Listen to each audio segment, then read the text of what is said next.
बहराइच हिंसा के मामले में सुप्रीम कोर्ट से बड़ी खबर सामने आई है।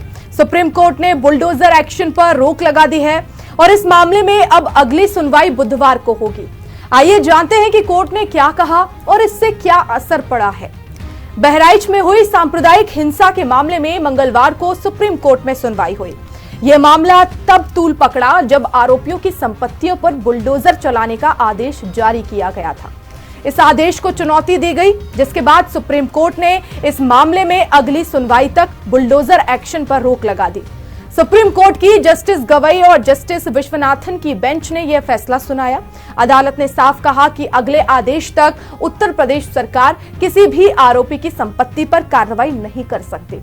इस फैसले से बहराइच के स्थानीय निवासियों को बड़ी राहत मिली है, जो इस फैसले के खिलाफ थे। इस सुनवाई के दौरान कोर्ट ने उत्तर प्रदेश सरकार को स्पष्ट रूप से बताया कि यदि सरकार इस फैसले को मानने से इनकार करती है तो इसके गंभीर परिणाम हो सकते हैं।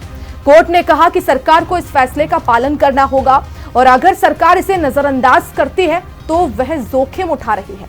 अगली सुनवाई बुधवार को होगी, जहां इस मामले पर आगे की बहस होगी। तब तक सरकार को किसी भी तरह की विध्वंस कार्रवाई करने से रोक दिया गया है।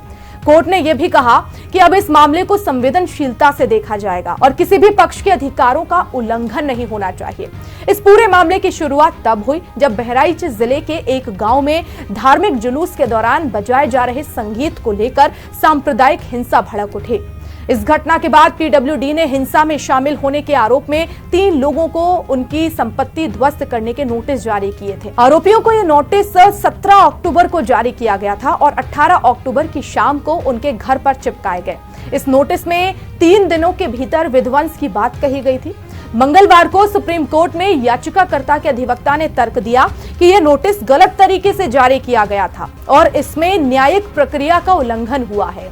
उन्होंने कहा कि आरोपियों के पास अपनी संपत्ति की रक्षा का पूरा अधिकार है और बिना उचित सुनवाई के उनकी संपत्ति ध्वस्त नहीं की जा सकती।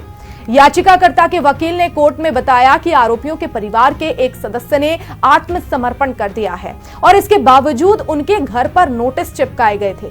सरकार की ओर से पेश हुए अतिरिक्त सॉलिसिटर जनरल के.एम. नटराज ने कहा कि इलाहाबाद उच्च न्यायालय पहले से ही इस मामले की सुनवाई कर रहा है। उन्होंने यह भी बताया कि नोटिस का जवाब देने के लिए आरोपियों को 15 दिन का समय दिया गया था और अभी विध्वंस की कार्रवाई नहीं हुई है। अब देखना होगा कि बुधवार की सुनवाई में क्या फैसला आता है। क्या बुलडोजर कार्रवाई पर लगी रोक स्थायी रहेगी या इसे फिर से चालू किया जाएगा? इस मामले पर आपकी क्या राय है, हमें जरूर बताइए। धन्यवाद।